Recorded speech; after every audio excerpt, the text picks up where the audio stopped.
আজকের গল্প বারুইপুরের ডাইনি।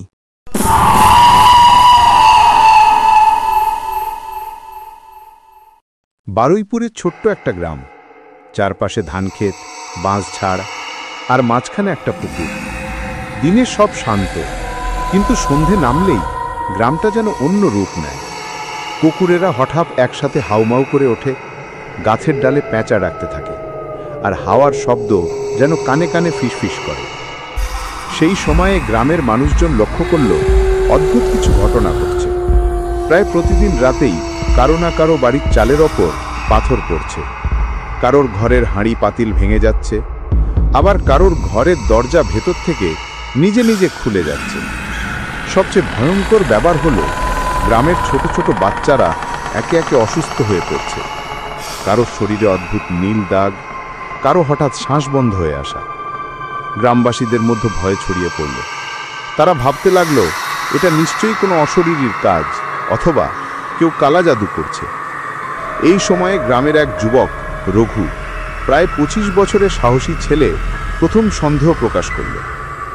তোরা খেয়াল করেছিস, এই ঘটনার পর থেকেই বুড়ি মাধবী ঠাকুরুনকে আমি রাতে বেরোতে দেখি। বুড়ি একা থাকে, কারুর সাথে মেশে না। নিশ্চয়ই ওর হাতেই এসব হচ্ছে। দেখ রঘু, প্রমাণ ছাড়া তো এসব বলা ঠিক না। বুড়িটা অনেক দিন ধরে গ্রামে থাকে, আগে তো কোনো সমস্যা হয়নি। তুই যা বলিস বল, আমার মনে হয় ওই বুড়িই ডাইনি। নয়তো মাঝরাতে সে একা বাঁশ বনের দিকে যায় কেন? ধীরে ধীরে গ্রামের সবাই রঘুর সাথে একমত হতে শুরু করল। মানুষ ভয় পেলে যুক্তি হারিয়ে ফেলে। বুড়ি মাধবীকে সবাই আলগোছে এড়িয়ে চলতে লাগল। এক রাতে রঘু ও বিনোদ দুজনে ঠিক করল তারা সত্যিই বুড়ির পিছু নেবে। পূর্ণিমার আলোয় চারপাশ হালকা উজ্জ্বল, কিন্তু গা ছমছমে।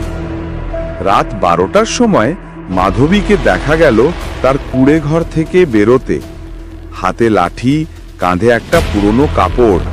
তিনি নিঃশব্দে বাঁশবনের দিকে হাঁটতে লাগলেন। দেখছিস তো, আমি না বলেছিলাম? চুপ থাক, দেখি ও কি করে। বাঁশবনের ভিতর গিয়ে বুড়ি কাপড় মাটিতে বিছিয়ে বসে পড়ল। তারপর আস্তে আস্তে মন্ত্র পড়তে লাগলো। হাওয়ায় যেন ভারী একটা গন্ধ ভেসে এলো, ধূপ আর পোড়া মাংসের মতো। এই বুড়ি, কি করছিস এখানে? তোদের দেখার জিনিস এটা নয়, চলে যা। তখনই অদ্ভুত ঘটনা ঘটল। বুড়ির চারপাশে হঠাৎ বাতাস ঘূর্ণি তুলল, মাটিতে কাপড় ছিটকে পড়ল, আর একটা ছায়া দেখা গেল, মানুষের মতো কিন্তু মুখহীন। সবাই আতঙ্কে পিছিয়ে গেল, আর মুহূর্তের মধ্যে মাধবী মিলিয়ে গেল অন্ধকারে। পরদিন সকাল থেকে গ্রামে কানাঘুষো শুরু হলো। লোকজন বলাবলি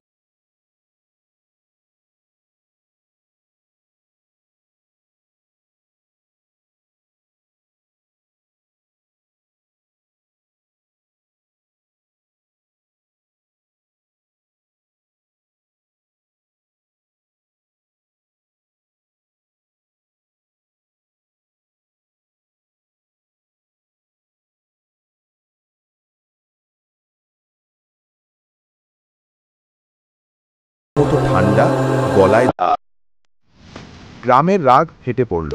সবাই ঠিক করল আজ রাতেই তারা মাধবীর বাড়ি ঘিরে ফেলবে। রাতে প্রায় 40 জন গ্রামবাসী লাঠি টর্চ নিয়ে মাধবীর কুড়ে ঘর ঘিরে ফেলল। বুড়ি, বেরিয়ে আয়, তোর কালা জাদুর শেষ আজ। কিছুক্ষণ নীরব থাকার পর দরজা ধীরে খুলল। মাধবী বেরিয়ে এলেন। তার চোখ লাল, মুখে রহস্যময় হাসি। তোরা কি ভেবেছিস আমায় শেষ করতে পারবি? তারপর দুহাত আকাশের দিকে তুলতেই ঝোড়ো হাওয়া বইতে শুরু করল। গ্রামের মশালগুলো একে একে নিভে গেল। অন্ধকারের মধ্যে আবার সেই মৃত্যুর ছায়াটা দেখা দিল। গোপাল কাকু এগিয়ে এলেন। তার হাতে পুরনো শ্লোক লেখা একটা বই। তিনি উচ্চস্বরে মন্ত্র করতে শুরু করলেন।